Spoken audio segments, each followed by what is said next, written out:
Hello students, welcome to Eklavya study point. आज की इस वीडियो में बात करेंगे हम class 11th home science subject की। चैप्टर नंबर 7 है विभिन्न संदर्भों में सरोकार और आवश्यकताएं। इसका फर्स्ट पार्ट है ये पोषण, स्वास्थ्य और स्वास्थ्य विज्ञान। इससे पहले के 6 चैप्टर हम कंप्लीट कर चुके हैं, आप प्लेलिस्ट में जाकर देख सकते हैं। टेलीग्राम चैनल जरूर ज्वाइन कर लें जो क्लास 11th ESP नाम से है। यहाँ पे आपको PDF नोट्स मिल जाएंगे। इंस्टाग्राम पे हमें फॉलो कर लें, यूजर आईडी है एकलव्य स्टडी पॉइंट। जो भी आपके क्वेश्चन है आप हमसे यहाँ पर पूछ सकते हैं। वेबसाइट जरूर विजिट करें हमारी जो eklavyastudypoint.com नाम से है। यहाँ पे आपको हर सब्जेक्ट के chapter wise theory notes, MCQ question, short question, long question ये सारे प्रोवाइड करा दिए जाएंगे। साथ ही आप यहाँ से PDF नोट्स भी डाउनलोड कर सकते हैं। ठीक है, चलिए सबसे पहले समझते हैं स्वास्थ्य क्या है, यानी हेल्थ क्या होती है। तो विश्व स्वास्थ्य संगठन यानी WHO के अनुसार स्वास्थ्य का मतलब सिर्फ बीमारी या कमजोरी ना होना नहीं है। कि एक व्यक्ति जो स्वस्थ है इसका मतलब क्या है कि वो बीमार ना हो और कमजोर ना हो तो वो स्वस्थ है, ये नहीं कहा जा सकता। बल्कि शरीर, मन और समाज में पूरी तरह से अच्छा होना चाहिए। तो एक व्यक्ति जो है वो शारीरिक रूप से ही कमजोर नहीं होता या बीमार है तभी वो स्वस्थ नहीं है। मनुष्य जब शारीरिक रूप से, मानसिक रूप से और समाज में अगर अच्छी तरह काम कर रहा है तभी वो स्वस्थ माना जाता है। तो ये किसने कहा है? जो UN की एजेंसी है विश्व स्वास्थ्य संगठन, उसका ये मानना है। जैसे शरीर जो हमारा स्वस्थ है, शारीरिक स्वास्थ्य जो है वो क्या होता है, तो शरीर का हर अंग सही से काम करे तो हम कह सकते हैं भाई व्यक्ति जो है वो शारीरिक रूप से स्वस्थ है। मानसिक स्वास्थ्य क्या होता है? मन खुश और तनाव मुक्त हो, यानी मन जो हमेशा खुश रहे, उसके ऊपर कोई तनाव ना हो, तब वो स्वस्थ दिखाई देगा आपको। सामाजिक स्वास्थ्य, लोगों के साथ अच्छे संबंध हो, ठीक है ना। तो साथ में व्यक्ति क्या हो, समाज में लोगों के साथ अच्छे संबंध रखता हो, लोग उससे मिलते जुलते हो, तब क्या है, इसे क्या कहा जाता है? सामाजिक स्वास्थ्य कहा जाता है। अगर शरीर का कोई अंग सही से काम ना करे, बदलाव के कारण सामान्य काम में रुकावट आए, तो यह स्वास्थ्य ना होने की जो है स्थिति होती है। तो एक व्यक्ति अच्छे से काम नहीं कर पा रहा, उसका मन नहीं लग रहा, या कोई उसका शरीर या कोई अंग काम नहीं कर रहा है कि वो कोई काम कर पाए, तो उसे क्या कहा जाता है? वो व्यक्ति स्वास्थ्य नहीं है। ठीक है, तो स्वस्थ का मतलब क्या है? तो स्वास्थ्य का मतलब यही है, व्यक्ति जो हो शारीरिक रूप से स्वस्थ होना चाहिए, मानसिक रूप से होना चाहिए और सामाजिक स्वास्थ्य जरूरी है, तभी हम मानेंगे कि एक व्यक्ति जो है वो स्वस्थ है। स्वास्थ्य के आयाम क्या होते हैं? तो स्वास्थ्य के अगर हम आयाम देखें तो स्वास्थ्य केवल बीमारी ना होने का नाम नहीं है, बल्कि ये 3 प्रमुख आयामों से मिलकर बनता है। पहला जो होता है आपका शारीरिक आयाम, तो शरीर का स्वस्थ होना जरूरी है, सभी अंगों का सही से काम करना जरूरी है। दूसरा मानसिक आयाम देखा हमने, मन खुश रहना चाहिए, हमेशा तनाव और चिंता से मुक्त रहना चाहिए, तब व्यक्ति का जो शरीर, मन स्वस्थ रहेगा। सामाजिक आयाम, परिवार, मित्र और समाज के साथ अच्छे संबंध रखना, दूसरों के साथ सहयोग करना। ठीक है, तो ये जो है हमारे यहाँ स्वास्थ्य के आयाम माने गए हैं। ठीक है, अगर ये सारी चीजें किसी व्यक्ति के अंदर बिल्कुल सही से चल रही हैं तो हम कह सकते हैं वो व्यक्ति बिल्कुल स्वस्थ है। सामाजिक स्वास्थ्य क्या होता है, इसको थोड़ा ध्यान से समझते हैं हम। तो सामाजिक स्वास्थ्य का मतलब है कि व्यक्ति अपने समाज में दूसरों के साथ कैसा व्यवहार करता है, सरकार से मिलने वाली सुविधाओं तक उसकी पहुंच कैसी है। तो सामाजिक स्वास्थ्य का मतलब भाई समाज में व्यक्ति कैसे रह रहा है, लोगों के साथ कैसा व्यवहार कर रहा है, सरकार के प्रति उसका नजरिया कैसे है, सरकार से जो भी सुविधाएं मिल रही हैं क्या वो उनको ले पा रहा है। तो ये सारी चीजें सामाजिक स्वास्थ्य के अंदर आती हैं। सामाजिक स्वास्थ्य पर क्या निर्भर करता है? तो देखिए सबसे पहले समान अवसर, हर व्यक्ति को सरकार की सेवाएं और गैर जरूरी जो भी वस्तुएं हैं जो सरकार मुहैया करवा रही है मिलने का अधिकार होना चाहिए। ठीक है, तो हर व्यक्ति को क्या है, जो भी सरकार की सेवाएं हैं और जरूरी वस्तुएं हैं वो सारी चीजें किसको मिलनी चाहिए? उस व्यक्ति को मिलनी चाहिए। तब हम कह सकते हैं कि व्यक्ति जो है वो समान अवसर मिल रहा है और वो सामाजिक तौर पर स्वस्थ है। व्यवहार, व्यक्ति दूसरे और सामाजिक संस्थाओं से अच्छा व्यवहार करे, यानी व्यक्ति समाज में रह रहा है तो जो भी सामाजिक संस्थाएं हैं उन सामाजिक संस्थाओं में वो भागीदार हो और उन सब से क्या कर रहा हो, वो अच्छा व्यवहार कर रहा हो, तभी वो क्या होगा, हम सामाजिक रूप से उसे स्वस्थ मान सकते हैं। सामाजिक कौशल होना चाहिए, समाज में सही तरीके से रहना और जिम्मेदार सदस्य बनना जरूरी है। तो समाज में अगर रह रहा है मनुष्य तो वो सही तरीके से रह रहा है, ठीक है ना, सबसे अच्छा व्यवहार कर रहा है, जो भी उसकी जिम्मेदारियां हैं उन जिम्मेदारियों का निर्वहन कर रहा है, तो हम कह सकते हैं वो सामाजिक कौशल है उसके पास, जिससे वो अपनी जिम्मेदारियां पूरी करते हुए समाज में एक स्वस्थ रूप में रह रहा है। स्वास्थ्य को प्रभावित करने वाले सामाजिक कारण कौन कौन से हैं? तो सबसे पहले भाई रोजगार की स्थिति जरूरी है। एक समाज में अगर व्यक्ति को स्वस्थ रहना है तो कार्यस्थलों पर उसको सुरक्षा देना जरूरी है, स्वास्थ्य सेवाओं तक उसका पहुंच होना जरूरी है कि अगर कोई बीमारी है तो अस्पताल वगैरह हों जिससे वो अपनी बीमारी का इलाज कर सके। सांस्कृतिक धार्मिक मान्यताएं और नियम, जो भी सांस्कृतिक धार्मिक मान्यताएं वो निभाना चाहता है, उसे उसका दायित्वों का पालन करना चाहता है, तो उन सब चीज़ों का उसे पालन करना चाहिए। ठीक है, तो उसके अधिकार होने चाहिए सारी चीज़ें। सामाजिक, आर्थिक और पर्यावरणीय परिस्थितियां अच्छी होनी चाहिए उसके लिए, यानी अच्छे समाज में रह रहा हो, आर्थिक तौर पर उसे कोई समस्या ना हो, और पर्यावरण जो परिस्थितियां हो वो उसके अनुकूल हो। तो ये सारे जो है स्वास्थ्य को प्रभावित करने वाले कारक हैं। अगर ये चीज जहां पर है तो मनुष्य क्या होता है, अपने आप को स्वस्थ महसूस करता है। मानसिक स्वास्थ्य क्या होता है? तो मानसिक स्वास्थ्य का मतलब है व्यक्ति का भावनात्मक और मनोवैज्ञानिक स्वास्थ्य, यानी वह अपने दिमाग और भावनाओं को सही तरीके से इस्तेमाल कर सके और जीवन की चुनौतियों से निपट सके। यानी मनुष्य जो हो वो मानसिक रूप से जो है वो स्वस्थ हो, उसे हर चीज की समझ हो, वो हर चीज को अच्छे से मैनेज कर पाए, चीजों को अच्छे से समझ पाए, और हर एक चीजों को कैसे हैंडल करना है, कैसे अपने जो भी कर्तव्य हैं उनको निभाना है, अगर कोई समस्या है उस समस्याओं का कैसे निदान निकालना है। तो ये सारी चीजें अगर मनुष्य को समझ में आ रही है तो हम कह सकते हैं मनुष्य जो है वो मानसिक रूप से स्वस्थ है। मानसिक स्वास्थ्य के सूचक क्या होते हैं? तो देखिए, अगर किसी व्यक्ति में ये गुण है तो वह मानसिक रूप से स्वस्थ माना जा सकता है। तो कौन कौन सी चीजें एक व्यक्ति के अंदर जरूरी हैं ताकि हम बता सकें कि भाई वो मानसिक रूप से स्वस्थ है? सबसे पहले खुद को सक्षम और सामर्थ्य समझना, कि व्यक्ति को भाई लगना चाहिए कि वो कुछ भी कर सकता है, वो सामर्थ्य है, वो किसी के भरोसे नहीं है। सामान्य तनाव से निपट सकता हो, अगर कोई अगर समाज में या पारिवारिक या फिर आर्थिक तौर पर कोई समस्या आती है तो उससे निपटने की शक्ति रखता हो, तब हम कह सकते हैं कि मनुष्य जो है वो स्वस्थ है मानसिक तौर पर। अच्छे और संतोषजनक रिश्ते बनाना, तो एक व्यक्ति अगर अच्छे से मानसिक तौर पर सही है तो वो क्या करेगा, वो समाज में एक अच्छा संदेश देगा और सभी से क्या बनेगा, अच्छे और संतोषजनक रिश्ते बनाएगा। स्वतंत्र रूप से जीवन जीता है, तो एक व्यक्ति जो मानसिक रूप से स्वस्थ है वो क्या करेगा भाई, स्वतंत्र रूप से जीवन व्यतीत करेगा, वो किसी पर निर्भर नहीं रहेगा, उसे जो करना है वो करेगा। मानसिक भावनात्मक तनाव की स्थिति को आसानी से संभालना, अगर कोई समस्या आ जाए, ठीक है, तो भावनात्मकता के तौर पर अगर कोई समस्या आ रही है, किसी चीज से वो जुड़ा हुआ है, अगर वहां पे परेशानियां आए तो उनको वो अच्छे से हैंडल कर सके, अच्छे से संभाल सके, मानसिक तौर पर अपना संतुलन बनाए रख सके, तो हम कह सकते हैं भाई वो स्वस्थ है। आवश्यक डर नहीं रहता, ठीक है, अनावश्यक डर नहीं रहता, कि अगर कोई ऐसा डर आ जाए जिससे समस्याएं हो सकती हैं भविष्य के लिए या वर्तमान के लिए, तो वो भयभीत ना हो, उनका सामना अच्छे से करे, तब हम कह सकते हैं व्यक्ति जो है वो मानसिक तौर पर स्वस्थ है।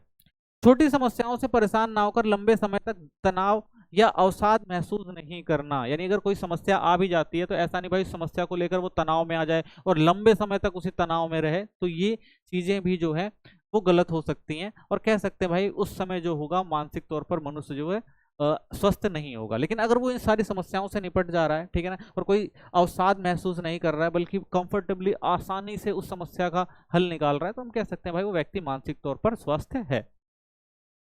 शारीरिक स्वास्थ्य क्या होता है?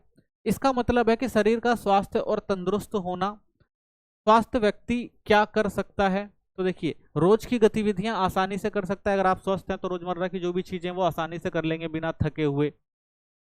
जल्दी थकता नहीं है, बीमारी और संक्रमण से लड़ने की शक्ति आती है। अगर स्वस्थ व्यक्ति है तो उसके अंदर जल्दी बीमारी और संक्रमण नहीं होते, अगर उसका इम्यूनिटी जो है वो अच्छा होता है, ठीक है ना, तंदुरुस्त होता है, तो वो व्यक्ति छोटी मोटी बीमारियां जो है वो आती हैं और चली जाती हैं, उसे पता भी नहीं लगता। स्वास्थ्य देखभाल, तो स्वास्थ्य को अच्छा रखना और सुधारना ही स्वास्थ्य देखभाल कहलाता है, कि हम स्वास्थ्य को अगर अच्छा रखना चाहें तो हमें स्वास्थ्य की देखभाल करना जरूरी होता है, कुछ चीजें का फॉलो करना जरूरी होता है। इसमें क्या शामिल है? रोगों से बचाव, यानी निवारक देखभाल, अगर आपको लग रहा है भाई कि किन चीजों से समस्याएं हो सकती हैं, रोग उत्पन्न हो सकते हैं, तो उनकी देखभाल करना। स्वास्थ्य को बेहतर बनाए रखना, संवर्धन, यानी कि स्वास्थ्य को हमेशा बेहतर बनाए रखना, जो भी टिप्स हैं उनको फॉलो करना, कि भाई कौन सी चीजें हमारे स्वास्थ्य को बिगाड़ सकती हैं, उन सब चीजों को देखते रहना, ठीक है ना, फॉलो करते रहना। इलाज करवाना, चिकित्सक देखभाल, अगर आपको छोटी मोटी कोई बीमारी लगती है या कोई समस्या लगती है तो आप तुरंत उसका इलाज कराएं, तो इससे क्या होता है आपका शरीर जो है वो स्वस्थ रहेगा, ठीक है, क्योंकि लंबे समय तक अगर शरीर के अंदर कोई बीमारी है तो वो शरीर को क्या कर सकती है, कमजोर कर सकती है, तो इसलिए इलाज कराना बहुत जरूरी है। स्वास्थ्य देखभाल के स्तर कौन कौन से होते हैं? तो देखिए, स्वास्थ्य देखभाल में सबसे पहले आता है आपका प्राथमिक देखभाल। इसमें आता है गांव में प्राथमिक स्वास्थ्य केंद्र, जिसे हम PHSC कहते हैं, पीएचसी कहते हैं, आम बीमारियों का इलाज और टीकाकरण होता है। यानी अगर हम देखें छोटे स्तर पर जो प्राथमिक स्वास्थ्य केंद्र होते हैं, अगर आपको छोटी मोटी बीमारियां, तो आप उस स्वास्थ्य केंद्र में जाते हैं, तो वहाँ पे जो भी छोटी मोटी बीमारियां होती हैं उनका इलाज करवाया जाता है, या कोई टीकाकरण वगैरह होता है बच्चों का, वो सारी चीजें कराई जाती हैं। ठीक है, तो ये प्राथमिक स्तर पर होता है, छोटे स्तर पर होता है। दूसरा आता है द्वितीयक देखभाल, सेकेंडरी केयर कहते हैं इसको, जैसे जिला अस्पताल हो गए, गंभीर बीमारियों का इलाज और विशेषज्ञ डॉक्टर। ठीक है ना, उसके बाद जिला अस्पताल आते हैं, यानी जब छोटी मोटी बीमारियां यहाँ ठीक नहीं होती और बड़ी बीमारी हो जाती है, तो गंभीर बीमारियों का इलाज जो होता है वो जिला अस्पताल में होता है, एक बड़ा इस्तेमाल होता है, और यहाँ पर विशेषज्ञ होते हैं। ठीक है ना, तो अच्छे डॉक्टर होते हैं, हर बीमारी का इलाज अच्छे से करते हैं। फिर आता है तृतीयक देखभाल, ट्रीटी, बड़े अस्पताल, टैचरी केयर होता है ये हमारा, बड़े अस्पताल और मेडिकल इंस्टीट्यूट आते हैं इसके अंदर, जैसे एम्स हो गया, जहां जटिल रोगों का इलाज होता है। ठीक है ना, उसके बाद बड़े अस्पताल आते हैं और मेडिकल इंस्टीट्यूट आते हैं, जिसमें एम्स हमारे यहाँ इंपॉर्टेंट है। अगर कोई भी भयानक बीमारी हो जाती है, सर्जरी की जरूरत पड़ती है, और भी कंसल्टेंट की जरूरत पड़ती है बड़े स्तर पर, तो ये जो बड़े इंस्टीट्यूशन है, ठीक है ना, जो बड़े अस्पताल हैं या मेडिकल इंस्टीट्यूट है, ये वहां पर जो है आपका इलाज करते हैं। ठीक है, तो 3 तरह का स्तर होता है हमारे यहाँ स्वास्थ्य के, जहां पर कोई व्यक्ति अगर बीमार पड़ता है तो इलाज करवा सकता है। स्वास्थ्य के मुख्य सूचक कौन कौन से हैं? तो सबसे पहले आता है भाई स्वास्थ्य में मृत्यु दर, कितने लोगों की मृत्यु हुई, यानी अगर किसी क्षेत्र में ज्यादा लोगों की मृत्यु हो रही है तो उसका मतलब क्या, वहां पे स्वास्थ्य दर अच्छी नहीं है। रोग दर, कितने लोग बीमार हुए, कि भाई एक क्षेत्र में क्यों इतने ज्यादा लोग बीमार हो रहे हैं, तो उससे पता लगता है भाई। पोषण स्तर, खाना और पोषण कितना सही है, ये बताता है हमें भाई कोई व्यक्ति जो है वो कितना स्वस्थ है। अशक्तता दर, लोग कितने कमजोर अशक्त हैं, इससे पता लगता है। जीवन की गुणवत्ता, लोग कितने स्वस्थ और सुखी हैं, तो ये सारी जो सूचक हैं स्वास्थ्य के, अगर ये सब चीजें बिल्कुल सही कंट्रोल में चल रही हैं, अच्छे से चल रही हैं, तो हम कह सकते हैं कि वो क्षेत्र जो है वो थोड़ा स्वास्थ्य के प्रति सही है, और वहां पर स्वास्थ्य की देखभाल अच्छे से की जा रही है। पोषण और स्वास्थ्य क्या होता है? पोषण का मतलब होता है संतुलित आहार से शरीर को सही मात्रा में पोषक तत्व मिलते हैं। तो पोषण का मतलब क्या है भाई, कि अगर आपका शरीर है, उस शरीर को जितने पोषक तत्वों की जरूरत है अगर वो मिल रहा है, तो उसका मतलब हम कह सकते हैं भाई आप संतुलित आहार ले रहे हैं। जब पोषण सही नहीं होता तो व्यक्ति स्वस्थ नहीं रहता। ठीक है ना, अगर पोषण सही है तो व्यक्ति स्वस्थ है, अगर पोषण सही नहीं है तो व्यक्ति स्वस्थ नहीं रहता। ठीक है, तो स्वास्थ्य के लिए पोषण जरूरी है। संक्रमण बीमारी से बचाव की क्षमता बढ़ती है, अगर आप अच्छा पोषण ले रहे हैं तो जो संक्रमण बीमारियां होती हैं उससे आप बच सकते हैं। इससे क्या होता है, आपको पर्याप्त ऊर्जा मिलती है अगर आप संतुलित पोषण ले रहे हैं। रोज के काम बिना थकान के कर सकते हैं, यानी आपके शरीर अगर स्वस्थ है, आप अच्छा पोषण ले रहे हैं, भोजन ले रहे हैं, तो आपका शरीर जल्दी थकेगा नहीं, तो आप काम आसानी से कर सकते हैं। शारीरिक, मानसिक और सामाजिक और आर्थिक विकास ठीक से होता है। ठीक है, अगर व्यक्ति का जो पोषण है वो सही है, वो अच्छा संतुलित आहार ले रहा है, तो वो क्या कर सकता है भाई, शारीरिक रूप से भी स्वस्थ रहेगा, मानसिक तौर पर भी स्वस्थ रहेगा, समाज में अपना योगदान भी दे देगा, और आर्थिक विकास भी ठीक से कर पाएगा। ठीक है, तो इसलिए पोषण जो है एक मनुष्य के विकास के लिए बहुत इंपॉर्टेंट हो जाता है। बीमारियों में पोषण क्यों जरूरी है? तो बीमारियों के समय शरीर में पोषक तत्वों की जरूरत बढ़ जाती है, क्योंकि हमारे शरीर जो कमजोर पड़ने लगता है, और उस समय हमें पोषक तत्व ज्यादा चाहिए होते हैं, ताकि जो हमारे शरीर में बीमारियां हैं उनसे लड़ सके। क्योंकि बीमारी के दौरान पोषक तत्व जल्दी खत्म होते हैं। ठीक है, अगर आप बीमार हैं तो वो बीमारी के कारण आपके जो पोषक तत्व हैं जल्दी खत्म होते हैं, तो इसलिए व्यक्ति को एक संतुलित भोजन लेना बहुत जरूरी हो जाता है जब वो बीमार है। इसलिए पोषण को स्वास्थ्य का मूल स्तंभ भी कहा जाता है। तो इसलिए भाई पोषण जो है, अगर एक व्यक्ति को स्वस्थ रहना है तो स्वस्थ रहने के लिए पोषण जो है वो बहुत महत्वपूर्ण स्तंभ हो जाता है। पोषक तत्वों का महत्व क्या है? तो पोषक तत्व शरीर के लिए क्यों जरूरी है? शरीर का निर्माण करने में बहुत इंपॉर्टेंट रोल होता है इनका। शरीर के अंदर जो भी क्रियाएं होती हैं, वो सब फंक्शन जो होते हैं, वो अगर हमारा शरीर जो है स्वस्थ, अगर अच्छा पोषण ले रहे हैं तभी वो फंक्शन कर पाएंगे। ऊर्जा प्रदान करते हैं, तो पोषण क्या करते हैं, हमारे शरीर को ऊर्जा प्रदान करते हैं, जिससे हमारी जो दैनिक प्रक्रियाएं होती हैं, जो भी हम क्रिया करते हैं, वो सारी अच्छे से चल सकती हैं। शारीरिक संरचना और संगठन बनाए रखना, तो हमारा जो भी शरीर है जो काम कर रहा है, जो भी हमारे स्फूर्ति है या करने की तकनीक है, या जो भी हम कर पा रहे हैं, तो वो सारा किस पे चलता है, हमारे शारीरिक संरचना पे चलता है। और अगर हमारा शारीरिक संगठन ठीक है, ठीक है ना, अच्छे से काम कर रहा है, तभी हम कोई क्रिया कर सकते हैं। तो इसलिए पोषण जो है हमारे शारीरिक क्रिया के लिए जरूरी हो जाती है। हमारे भोजन में 50 से अधिक पोषक तत्व होते हैं, तो इनमें 2 प्रकार शामिल है। सबसे पहला आता है वृहद पोषक तत्व, दूसरा आता है सूक्ष्म पोषक तत्व। तो हमारे यहाँ जो भी भोजन है, उन भोजन में आप देखेंगे तो 50 से अधिक पोषक तत्व पाए जाते हैं, जिनको लेना बहुत जरूरी होता है, ताकि हमारा शरीर जो है स्वस्थ और अच्छे से काम कर सके। तो इसमें 2 तरह के आते हैं, पहले वृहद पोषक तत्व और दूसरा सूक्ष्म पोषक तत्व। तो वृहद पोषक तत्व क्या होते हैं? ये वे पोषक तत्व हैं जिन्हें हम अधिक मात्रा में चाहिए क्योंकि ऊर्जा और शरीर निर्माण के लिए जरूरी हैं। तो हमारे जो वृहद पोषक तत्व हैं वो हमारे शरीर की ऊर्जा और शरीर के निर्माण में इंपॉर्टेंट होते हैं, तो ये हमें ज्यादा मात्रा में लेने चाहिए। इसमें शामिल होते हैं कार्बोहाइड्रेट, ठीक है, ऊर्जा का मुख्य स्रोत होते हैं, तो हमारे शरीर को ऊर्जा इन्हीं से मिलती है, जिसमें आपके आते हैं चावल, गेहूं, आलू, चीनी। फिर आता है प्रोटीन, शरीर की वृद्धि और मरम्मत के लिए इंपॉर्टेंट है ये, इसमें आती हैं आपकी दालें, दूध, अंडे, मछलियां। फिर आता है वसा, ऊर्जा और शरीर में गर्मी बनाए रखने के लिए इंपॉर्टेंट है, इसके अंदर आपके आते हैं तेल, घी, मक्खन, मेवे। फिर आते हैं रेसे, फाइबर, पाचन को सही रखने के लिए इंपॉर्टेंट है, जिसमें फल हो गई, आपकी सब्जियां हो गई, साबुत अनाज हो गया। फिर आता है जल, शरीर के सभी कार्यों के लिए सबसे आवश्यक जो होता है वो जल होता है, ठीक है। तो ये हमारे जो है वृहद पोषक तत्व हैं जो हमारे शरीर को स्वस्थ रखने के लिए बहुत ज्यादा इंपॉर्टेंट स्रोत हैं। फिर आते हैं आपके सूक्ष्म पोषक तत्व। ये पोषक तत्व कम मात्रा में चाहिए लेकिन ये शरीर के लिए बहुत महत्वपूर्ण होते हैं, तो इनकी थोड़ी कम मात्रा चाहिए होती है लेकिन ये भी बहुत ज्यादा इंपॉर्टेंट होते हैं। इसमें आते हैं खनिज, जैसे लोह, आयरन, खून बनाने के लिए, कैल्शियम हो गया आपका हड्डियों और दांतों के लिए, फास्फोरस हो गया, ये हड्डियों के लिए जरूरी होता है, सोडियम और पोटेशियम हो गए, नसों और मांसपेशियों के लिए जरूरी होता है, जिंक और सेलेनियम हो गया, रोग प्रतिरोध क्षमता के लिए जरूरी होता है, ठीक है। तो ये हमारे खनिज तत्व जो है, सूक्ष्म पोषक तत्व में, ये इंपॉर्टेंट है हमारे शारीरिक स्वास्थ्य के लिए। फिर आता है विटामिन, जल में घुलनशील जो हैं, जैसे विटामिन बी, कॉम्प्लेक्स, ऊर्जा और तांत्रिक तंत्र के लिए इंपॉर्टेंट है। विटामिन सी हो गया, रोगों से बचाव करता है, हमारी इम्यूनिटी को मजबूत करता है।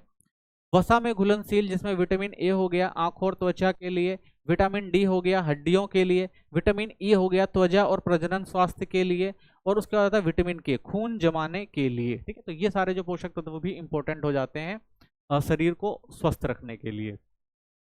पोषणात्मक स्वास्थ्य को प्रभावित करने वाले कारक, तो कौन कौन से कारक हैं जो पोषणात्मक स्वास्थ्य को बनाए रखते हैं? सबसे पहला आता है विश्व स्वास्थ्य संगठन के अनुसार पोषण और स्वास्थ्य बनाए रखने के लिए मुख्य बातें जरूरी हैं। सबसे पहला आता है आपका आहार और पोषक तत्व की सुरक्षा। तो भाई विश्व स्वास्थ्य संगठन कहता है कि अगर आपको पोषण और स्वास्थ्य बनाए रखना है तो कुछ बातों पर ध्यान देना जरूरी है, जिसमें सबसे पहले है आहार और पोषक तत्वों की सुरक्षा करना, यानी भोजन में सही पोषक तत्व लेने चाहिए, संतुलित आहार मिलना चाहिए। दूसरा आता है असुरक्षित खाद्य पदार्थों से बचाव, भोजन ताजा हो और स्वच्छ होना चाहिए, दूषित या मिलावटी खाद्य पदार्थों से बचें, ठीक है, ये इंपॉर्टेंट है। तीसरा है सबके लिए अच्छा स्वास्थ्य, हर व्यक्ति को पर्याप्त और पौष्टिक भोजन मिलना चाहिए, स्वास्थ्य सेवाएं सभी को उपलब्ध हो, ठीक है। तो ये क्या कह रहा है, WHO कह रहा है कि भाई जो हमारी विश्व स्वास्थ्य संगठन है वो कहने का प्रयास कर रहा है कि भाई ये चीजें बहुत ज्यादा इंपॉर्टेंट है पोषण और स्वास्थ्य को बनाए रखने के लिए। इसमें कह रहा है पहला आहार और पोषक तत्व जरूरी हैं, उनसे सुरक्षा मिलनी चाहिए, दूसरा असुरक्षित खाद्य पदार्थ से बचना चाहिए, तीसरा सबके लिए अच्छा स्वास्थ्य जरूरी है। फिर सुरक्षित पर्यावरण, साफ पानी, स्वच्छ हवा और स्वच्छता का ध्यान, प्रदूषण से बचाव, ये भी इंपॉर्टेंट है। यानी पोषक और स्वास्थ्य बनाने के लिए हमें ये जो 4 बातें हैं वो बहुत अच्छे से ध्यान रखनी चाहिए। पोषण संबंधी समस्याएं और उनके परिणाम, पोषक तत्वों का संतुलन बिगड़ना, जब पोषक तत्व ज्यादा मिलते हैं या कम मिलते हैं तो दोनों ही स्थितियां स्वास्थ्य के लिए हानिकारक होती हैं। तो पोषण संबंधी समस्या में सबसे महत्वपूर्ण चीज ये है कि भाई जितना पोषण तत्व चाहिए उतना ही लेना चाहिए, अगर ज्यादा लेंगे तो समस्या है, कम लेंगे तो भी समस्याएं हो सकती हैं। जैसे भारत में 2 समस्याएं पाई जाती हैं। सबसे पहला, कुछ लोग कुपोषण से पीड़ित हैं, ठीक है, यानी न्यूट्रिशन की जब कमी होती है। कुछ लोग अधिक भोजन या गलत भोजन से मोटापा और रोगों का शिकार हैं। तो पोषण संबंधी समस्याओं के कारण क्या हो सकते हैं? सबसे पहला, गरीबी, यानी पर्याप्त खाना खरीदने की क्षमता नहीं होती, इसलिए पोषण संबंधी समस्याएं आपको देखने को मिलेगी। दूसरी, खाद्य पदार्थों की कमी, भोजन की उपलब्धता इतनी नहीं हो पाती। अज्ञानता, संतुलित आहार की जानकारी नहीं है लोगों के पास।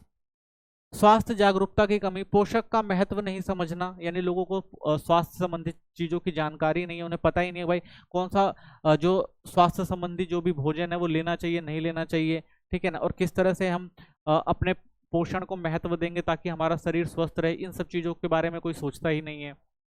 बेरोजगारी, आय का अभाव है, तो बहुत सारी जगह हम देखते हैं भाई कुछ ऐसे क्षेत्र हैं जहाँ पर बेरोजगारी ज़्यादा है, लोगों के पास जो है बेसिक सुविधाएं नहीं हो पाती हैं, अनाज तक नहीं होता उनके पास, तो उनके पास क्या होता है भाई, अभाव होता है आय का, जिसकी वजह से उनका पोषण पूरा नहीं हो पाता। पैक्ड फूड और फास्ट फूड का चलन, पोषण कम कैलोरी ज्यादा। और आज के टाइम में आप देखेंगे तो भाई फास्ट फूड आ गए हैं, ठीक है ना, पैक्ड फूड आ गए हैं, तो लोग क्या करते हैं भाई, समय बचाने के लिए इन सब चीजों का ज्यादा यूज करते हैं। इसमें क्या होता है भाई, कैलोरी ज्यादा होती है और पोषण कम होता है, जो बाद में बीमारियों का कारण भी बनता है। व्यस्त जीवन शैली, लोग हेल्दी खाना नहीं बना पा रहे हैं, तो लोगों का भाई जो जीवन है वो बहुत ज्यादा व्यस्त है, लोगों के पास इतना टाइम नहीं है कि भाई वो हेल्दी खाना बना सकें, तो इसलिए भी जो है स्वास्थ्य संबंधी समस्याएं आपको देखने को मिलती हैं।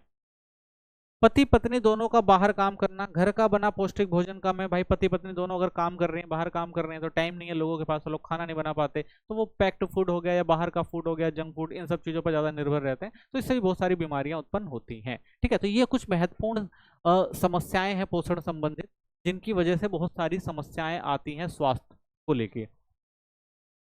सही पोषण ना मिलने के प्रभाव क्या होते हैं? यदि सही पोषण नहीं मिलता तो व्यक्ति कुपोषण का शिकार हो जाता है। इसका असर शरीर के मेटाबॉलिज्म, चयापचय, त्वचा, आंखों और अन्य अंगों पर पड़ता है। कई प्रकार की बीमारियां हो सकती हैं, ठीक है, जिसमें सबसे पहले आप देखेंगे कुपोषण। जब किसी व्यक्ति को उसकी आवश्यकता से कम या ज्यादा पोषण मिलता है तो उसे कुपोषण कहते हैं। तो कुपोषण के प्रकार जो होते हैं वो दो होते हैं। सबसे पहले आता है अल्प पोषण। इसके अंदर क्या होता है कि भाई जब खाना कम मिलेगा तो उसकी वजह से क्या होगा कि जो शरीर होगा वो स्वस्थ नहीं हो पाएगा, शरीर के अंदर बहुत सारी कमियां आ सकती हैं। ये मुख्य रूप से आप देखेंगे तो गर्भवती महिलाओं में पाई जाती है। क्यों? क्योंकि भाई वो अच्छे से खाना नहीं ले पा रही होती है, उनके पेट में अगर बच्चा है उसको भी पोषण की जरूरत होती है, तो अगर वो ढंग से नहीं ले पाती है तो ये समस्या देखने को मिलती है। 3 साल से कम उम्र के बच्चों में भी देखने को मिलती है, अगर उनको भी अच्छे से खाना नहीं आ रहा तो ये बीमारी उनके अंदर भी हो जाती है। तो प्रभाव क्या होता है? जन्म से कम वजन, यानी जब बच्चा पैदा होगा तो उसका वजन कम होगा, ठीक है ना, बोनापन, क्योंकि भाई इसकी ग्रोथ नहीं हो पाएगी तो उसकी हाइट नहीं बढ़ पाती, तो ये समस्याएं हमें देखने को मिलती है अल्प पोषण के अंदर, ठीक है ना, जब भोजन जो है वो पूर्ण मात्रा में नहीं मिल पाता है, इसका पोषण जो है वो पूरा नहीं हो पाता। दूसरा आता है अति पोषण। आवश्यकता से अधिक पोषण मिलने पर, यानी कोई व्यक्ति है आवश्यकता से अधिक चीजें जो है वो खा लेता है, तो उसकी वजह से क्या होता है भाई, वजन बढ़ जाता है, मोटापा आ जाता है, ठीक है, विषाक्तता आती है, यानी टॉक्सिसिटी बढ़ जाती है शरीर के अंदर, बीमारियां होती हैं इसके अंदर बहुत सारी, जैसे मधुमेह हो गया, हृदय रोग हो गया, हाई बीपी, तो ये सारी बीमारियां जो है मोटापे के कारण शरीर के अंदर आती हैं। अति पोषण जो है एक महत्वपूर्ण कारण है इस बीमारी का, और अति पोषण के अंदर जो भी जंक फूड या एक्स्ट्रा जो भी खाने लायक चीजें नहीं है अगर वो खाई जाएंगी तो क्या होगा, ये बीमारी आपको होगी। अल्प पोषण के उदाहरण अगर हम देखें तो आयोडीन की कमी, जैसे गलकंड गोइट्रेट हो जाता है, घेंघा, मृत प्रसव, गर्भपात हो जाता है, कई बार जो बच्चे होते हैं वो पेट में ही मर जाते हैं, बच्चों में गूंगापन, बहरापन, मानसिक मंदता, बोनापन, तो ये सारी जो बीमारियां हो जाती हैं अगर पोषण जो है वो सही से ना मिले। तो इसमें सबसे मेन चीज जो आती है आयोडीन की कमी से ये सारी चीजें होती हैं। दूसरा विटामिन ए की कमी से रतौंधी, अंधापन, ठीक है, ये सारी बीमारियां हो जाती हैं। अगर लोह तत्व की कमी हो जाए तो रक्तपलता आ जाती है, एनीमिया, विटामिन ए डिफिशियंसी, ये सारी चीजें जो हैं बीमारियों का कारण बनती है। अगर सही पोषण तत्व नहीं है, अल्प पोषण तत्व ले रहे हैं, तो ये समस्याएं आपको हो जाएंगी। स्वास्थ्य विज्ञान और स्वास्थ्य, रोग की रोकथाम और नियंत्रण के लिए 2 तरह के कारकों पर ध्यान दिया जाता है। तो स्वास्थ्य विज्ञान और स्वच्छता जो है वो जरूरी हो जाती है, ताकि भाई जो भी स्वास्थ्य संबंधित चीजें हैं उनको ठीक से किया जा सके। तो इसमें 2 तरह के आते हैं, एक आंतरिक और बाह्य, 2 तरीके से काम किया जाता है रोकथाम के लिए। दूसरा आता है स्वास्थ्य विज्ञान के 2 पहलू हैं, तो इसमें निजी स्वच्छता पर ध्यान देना आता है और पर्यावरणीय स्वच्छता, ठीक है, ये भी जरूरी हो जाता है ताकि जो स्वस्थ रखा जा सके लोगों को। किसी भी व्यक्ति को स्वस्थ निर्भर करता है उसके भोजन पर, सामाजिक परिवेश पे, जीवन शैली पर, व्यवहार पर, ठीक है। तो ये स्वास्थ्य विज्ञान और स्वच्छता से संबंधित कुछ चीजें हैं, जिसके अंदर रोग की रोकथाम एक आंतरिक तौर पर कर सकते हैं और एक बाहरी तौर पर आप कर सकते हैं, यानी शरीर के अंदर और आसपास जो सफाई है उसको करना जरूरी है। निजी स्वच्छता मतलब खुद आप जो रहें स्वस्थ रहें, पर्यावरण मतलब आसपास का जो पर्यावरण है उसको स्वच्छ रखें, ठीक है। और एक व्यक्ति के तौर पर अगर आपको स्वस्थ रहना है तो आप भोजन पे ध्यान दें, सामाजिक परिवेश पे ध्यान दें, जीवन शैली को बदलें, व्यवहार को अच्छा रखें, तब आप जो है जो भी स्वास्थ्य संबंधी समस्याएं हैं उसको खत्म कर सकते हैं। निजी स्वच्छता समझते हैं सबसे पहले क्या होती है। तो देखिए, स्वस्थ रहने के लिए अपनाने वाली आदतें, जिसमें प्रतिदिन स्नान करना हो गया, आंख नाक कान की सफाई करना, नाखून साफ करना और समय पर बाल काटना, ठीक है, और नाखून साफ करना और समय पर नाखून काटना, स्वच्छ वस्त्र पहनना, अच्छे कपड़े पहनना, स्वच्छ जगह पर बैठना, कपड़ों का ध्यान रखना, खाना खाने से पहले और बाद में हाथ साबुन से धोना, बालों को साफ रखना, ठीक है, और रोज सुबह शाम दांतों की सफाई करना, ठीक है। तो ये निजी स्वच्छता ठीक है ना। ये सारी चीजें जो निजी तौर पर आपको करनी चाहिए अगर आपको स्वस्थ रहना है तो, ठीक है। इसमें सोच के बाद हाथ साबुन धोना भी आता है, ठीक है। तो ये कुछ इंपॉर्टेंट चीजें हैं जो निजी स्वच्छता के लिए महत्वपूर्ण है। पर्यावरण स्वच्छता क्या होती है? तो पर्यावरण को स्वच्छ रखना और स्वास्थ्य की रक्षा के लिए आवश्यक है। तो भाई पर्यावरण भी बहुत जरूरी है, क्योंकि अगर आपका आसपास का पर्यावरण स्वस्थ रहेगा तभी आप स्वस्थ रहेंगे। ये कह लें भाई आप निजी स्वच्छता से ही अपने को स्वस्थ रख सकते हैं, तो ऐसा नहीं हो सकता। अगर आसपास का पर्यावरण खराब है तो उसका असर भी आपकी सेहत पर पड़ सकता है। तो घर साफ रखें, रोजाना सफाई करें, कूड़ा कचरा कूड़े को कूड़ेदान में डालें, गलियों में ना फेंकें और ना जलाएं। पेड़ पौधों का महत्व, समय समय पर पेड़ पौधे लगाएं। रसायनों का उपयोग, तो जो भी पेस्टिसाइड का अधिक उपयोग ना करें, क्योंकि पेस्टिसाइड क्या होता है भाई, ये कीड़ कीड़ जो कीड़े वगैरह होते हैं उनको मारने के लिए किया जाता है। तो ये भी क्या करते हैं, आसपास के पर्यावरण को दूषित करते हैं। ज्यादा उपयोग से हवा और मिट्टी प्रदूषित, भोजन विषक या स्वास्थ्य पर बुरा असर पड़ता है। तो भाई ज्यादा उपयोग से बचें, यानी हवा और मिट्टी जो प्रदूषित हो रही है तो उनको ठीक करने का प्रयास करें। भोजन जो ज्यादा विषम है उनको खाने का प्रयास ना करें, इससे क्या होता है, स्वास्थ्य पर बुरा असर होता है। कारखानों में केमिकल केवल तय मानकों के अनुसार ही उपयोग करें। तो कारखानों में जो केमिकल यूज किया जाता है उसका ध्यान देना बहुत जरूरी है भाई, कि इतना यूज ना किया जाए कि आसपास के लोगों को नुकसान हो। नाले और पानी की सुरक्षा, नाले ढके हों, पानी की पाइपलाइन वालों के पास ना जाएं, ठीक है। यानी नाले जो हों वो जो पानी पीने वाले पानी की जो पाइपलाइन है उनसे अलग रखना चाहिए, ताकि दोनों मिक्स ना हो जाए। खाद्य स्वच्छता क्या होती है? तो भोजन खेत से थाली तक लंबा सफर तय करता है। इस दौरान स्वच्छता ना होने पर भोजन दूषित हो सकता है। यानी जो भोजन है वो खेत में उगता है और खेत में उगने के बाद वो आपकी थाली तक पहुंचता है, तो वहां तक पहुंचने के लिए से बहुत सारे प्रोसेस करने पड़ते हैं। उस प्रोसेस में कई बार क्या होता है, जो भोजन है वो दूषित हो जाता है, तो उस दूषित भोजन को ठीक करना बहुत जरूरी है। तो खाद्य प्रदूषण के कारण खेती के समय हो सकते हैं, यानी कीटनाशकों का जब उपयोग किया जा सकता है उससे भी आपका जो अनाज है वो दूषित हो सकता है। परिवहन में अगर गंदगी और धूल से भरे एनवायरनमेंट में किसी चीज को लाया जा रहा है तो वहां भी दूषित हो सकता है। मार्केट में जो खुला भोजन मिलता है जिसमें धूल मिट्टी और जो छोटे छोटे कीटाणु जीवाणु बैठते हैं, तो उससे भी क्या होता है भाई, नुकसान हो सकता है। फैक्ट्री, कोल्ड स्टोरेज, होटल में गंदी जगह या बर्तनों का उपयोग अगर सही से नहीं किया गया है तो भी जो आपका भोजन है वो स्वच्छ नहीं रहेगा। घर पर कुकिंग में हाथ ना धोना, गंदे बर्तन में बनाना, तो इससे भी समस्याएं हैं। नतीजा क्या होगा, हैजा हो गया, अतिसार हो गया, फूड पॉइजनिंग जैसी कई बीमारियां आएंगी। यानी अगर आप खाने को स्वच्छ नहीं रखते हैं, ठीक है, अगर इस प्रोसेस में कहीं भी अगर खाना आपका दूषित हो रहा है तो इसका नतीजा बीमारी, ठीक है ना। और बीमारी से क्या होगा, आपका स्वास्थ्य जो होगा वो खराब होगा और बहुत सारी बीमारियां जो आपके शरीर में लग सकती हैं। आहार संबंधी स्वास्थ्य विज्ञान, तो आहार संबंधी स्वास्थ्य विज्ञान देखते हैं जिसमें आहार जनित रोग आते हैं। तो ये बीमारियां तब होती हैं जब हम दूषित या कीटाणु युक्त भोजन खाते हैं। इसके पीछे कई कारण हो सकते हैं। आहार जनित बीमारियों के मुख्य कारण अगर आप देखें तो सबसे पहले खाद्य पदार्थों का दूषित होना। अगर आप खाद्य पदार्थ से आपका दूषित है तो इसमें क्या होगा, आपको बीमारी होगी। जैसे भोजन में बैक्टीरिया हो गए, वायरस या विषैले तत्व का होना, ठीक है, ये आपको पता नहीं लगता, लेकिन अगर ये आपके भोजन में है तो आपको क्या कर सकते हैं, ये नुकसान पहुंचा सकते हैं। दूसरा, संदूषित आहार का ज्यादा सेवन करना। दूषित भोजन बड़ी मात्रा में खाने से बीमारियों का खतरा बढ़ जाता है। आप जितना ज्यादा भाई दूषित खाना खाएंगे, बाहर का खाना खाएंगे, तो उससे क्या होगा, आपके बीमार होने की जो संभावना है वो ज्यादा होने लगती है। दूषित पानी और असुरक्षित खाद्य पदार्थ के कारण भी बीमारियां हो सकती हैं, यानी गंदे पानी से बना खाना तो भी बीमारी है। मसालों में मिलावट हो गई, बचे हुए तेल का दोबारा इस्तेमाल करना, ठीक है, तो ये सारे कारण क्या है, बीमारियों के ही कारण है, ठीक है ना। तो दूषित पानी अगर आप यूज कर रहे हैं या असुरक्षित खाद्य पदार्थों का यूज कर रहे हैं तो वो भी क्या करते हैं, आपके स्वास्थ्य को खराब करते हैं। अनुचित भंडारण, भोजन को गलत तरीके से स्टोरेज करना। 4 डिग्री से 60 डिग्री सेल्सियस तापमान पर भोजन खुला छोड़ना, तो इससे भी क्या होता है, जो आपका भोजन होता है वो क्या होता है, संदूषित हो जाता है और आप उस भोजन में बहुत सारी बीमारियां हो जाती हैं और आप उसको खाएंगे तो आप भी बीमार पड़ेंगे। कीट नियंत्रण का अभाव, भंडारण में कीड़े मकोड़े और चूहे आ जाते हैं, वहां पर वो भी उसको जूठा करके खराब कर सकते हैं। संदूषित उपकरण और बर्तन, गंदे बर्तन, चम्मच, प्लेट का प्रयोग करने से भी समस्याएं आ सकती हैं। भोजन का ठीक से ना पकना, अधपका खाना बैक्टीरिया को खत्म नहीं करता, इससे भी बीमारियां हो सकती हैं। भोजन बार बार गर्म करना, पोषण घटता है और बैक्टीरिया बढ़ सकते हैं। तो आप जितनी बार भोजन को गर्म करेंगे, बार बार गर्म करेंगे, तो उससे क्या होता है कि भोजन की जो पोषक क्षमता होती है वो घट जाती है और प्लस में उसके अंदर बैक्टीरिया जो है और ज्यादा बढ़ने लग जाते हैं। भोजन को खुला छोड़ना, मक्खी और धूल से प्रदूषण होता है। पकाने के समय स्वच्छता का अभाव, मैले कपड़े पहनना या हाथ ना धोना, गंदे नाखून, ये भी बीमारी का कारण बन सकते हैं।